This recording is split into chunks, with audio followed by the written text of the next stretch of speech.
আপনারা কি হোয়াইট সুপ্রিমেসিতে বিশ্বাসী? যদি করে থাকেন প্লিজ ডোন্ট, উচিত না। বাট পিসি কম্পোনেন্টসের ক্ষেত্রে হলে সেটা আলাদা কথা। যারা হোয়াইট পিসি বিল্ডিং নিয়ে ইন্টারেস্টেড এবং ফলো করে থাকেন যে কী কম্পোনেন্টস বাজারে বের হয়, তার মধ্যে MSI অনেক বছর ধরেই মাদারবোর্ড স্পেশালটা হোয়াইট সিরিজের কিছু না কিছু থাকে। একসময় আর্টিক সিরিজ নামে বেরোতো, এখন অবশ্য ডিফারেন্ট নামে বেরোচ্ছে। সো লেটেস্ট যেটা বেরোচ্ছে এটা হচ্ছে Z790 এজ। এটি দুটো বোর্ড আছে, একটা জাস্ট এজ, একটা হচ্ছে edge TI Max Wifi, it's a bit long name, এবং এক্স্যাক্টলি সেটি আমার কাছে আছে। Here it goes.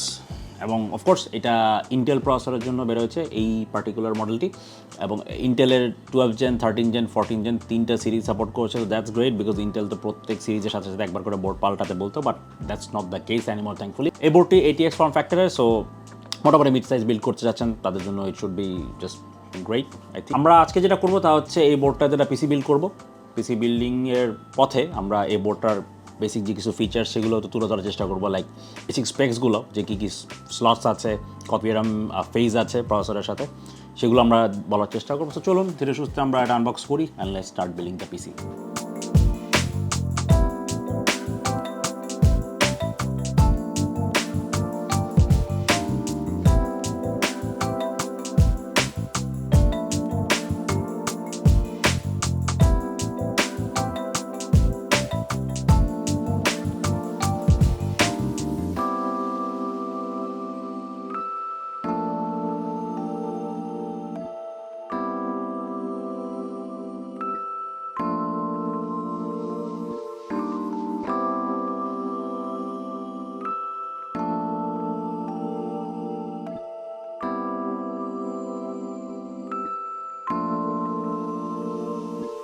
So let's take a close look at the board. So যেটা প্রসেসরের ক্ষেত্রে যে সকেটটি, এটা ইউজ হয়েছে LG A1700, যেটা আগে বলেছিলাম ইট সাপোর্টস ইন্টেল 12 জেন, 13 জেন আর 14 জেন, তিনটা জেনারেশন সাপোর্ট করবে, যে কোনো প্রসেসর এখানে বসাতে পারবেন।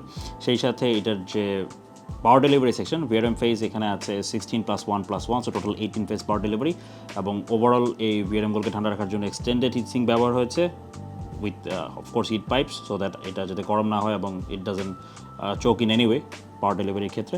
সেই সাথে অ্যাজ ইউজুয়াল 4টা র্যাম স্লট দেখতে পাচ্ছি, but capacity is up to 192 GB, এবং আপনার এটিকে র্যামগুলোকে ওসি করে নিতে পারবেন আপ টু 7800 মেগাস পর্যন্ত। So like that's a lot. Speaking of the PCI slots, 3টি PCI স্লট আছে, দুটো 16x এবং একটি 1x। ফার্স্ট যে স্লটটি, এটি স্টিল আর্মার সহ, এবং এটি ডিরেক্টলি CPU থেকে 16 লেন্সের সাপোর্ট পাচ্ছে। এটি পাচ্ছে একটি লেন এবং এটি পাচ্ছে 4টি লেন। এবং তারপর যদি আমরা বলি এটার M.2 স্লটসের কথা, এখানে টোটাল 5টি M.2 স্লট আছে, একটি Gen 5 এবং বাকি 4টি Gen 4। সো সেটিও আপনাদেরকে একটু ওপেন করে দেখাবো। এর মধ্যে এক্ষেত্রে একটি স্পেশাল ব্যাপার আছে, তা হচ্ছে এটি কিন্তু অ্যাবসলিউটলি স্ক্রুলেস, জাস্ট সিম্পলি ক্লিপে প্রেস করে সিম্পলি রিমুভ ইট, এবং এখানে বোথ সাইডে কিন্তু থার্মাল প্যাডিং করা আছে to keep your Gen 5 SSDs কুল। যদিও বেশ হিট হয়, যদি আমরা কোনটা টেস্ট করে দেখতে পারি দেন আমরা বলতে পারবো if it's good enough to keep the Gen 5 SSDs cool.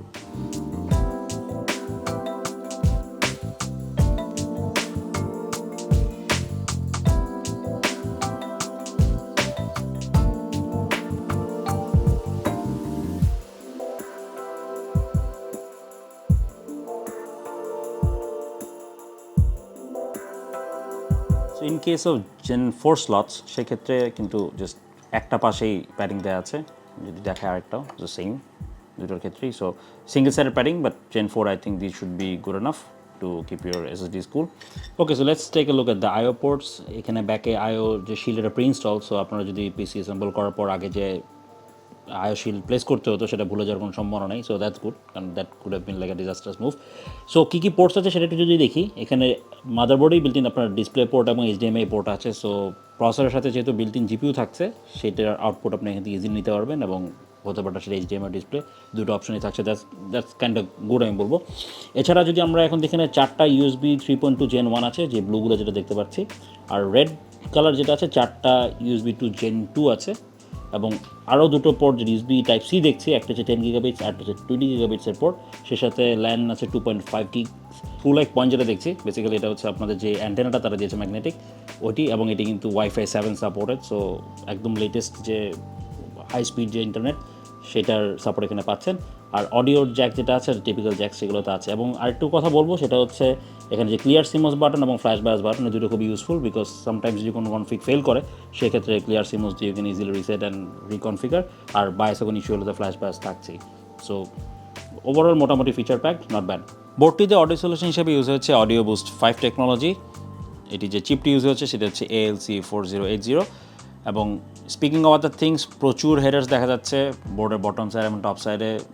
এবং যদি আমরা উদাহরণস্বরূপ বলি, JRGB আছে একটা, ARGB আছে 3টা। সো আপনার লাইটিং সেট আপের ক্ষেত্রে যথেষ্ট ফ্লেক্সিবিলিটি পাবেন কাস্টমাইজেশনের ক্ষেত্রে আপনার পিসি। এবং সেই সাথে যদি আমি হিটসিঙ্কের উপর যদি ড্র্যাগন যে কাট আউটটা দেখতে পাচ্ছি, MSI যে টিপিক্যাল যে ড্র্যাগনটা তারা ইউজ করে, ওইটি কিন্তু basically not just a cut out, এটি আপনি থ্রু সফটওয়্যার আপনি কিন্তু লাইট আপ করতে পারবেন MSI সেন্টার থ্রু যে মিস্টিক লাইট যে অ্যাপটি ওটা দিয়ে। এবং মিস্টিক লাইটটি কিন্তু অ্যাডিশনাল যে কানেক্ট করতে পারবেন থ্রু দ্য হেডার্স, ওগুলোতে আপনি এটা অ্যাড্রেস করতে পারবেন দ্য লাইটিং প্রোডাক্টটাকে সিঙ্ক করার জন্য। তো মোটামুটি বোর্ডের বেসিক ফিচার্স বলা হয়ে গেল। সো স্লোলি আমরা এখন কম্পোনেন্টসগুলো বসানো শুরু করি এবং পিসি বিল্ডের দিকে আমরা এগিয়ে যাই।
Let's power it up.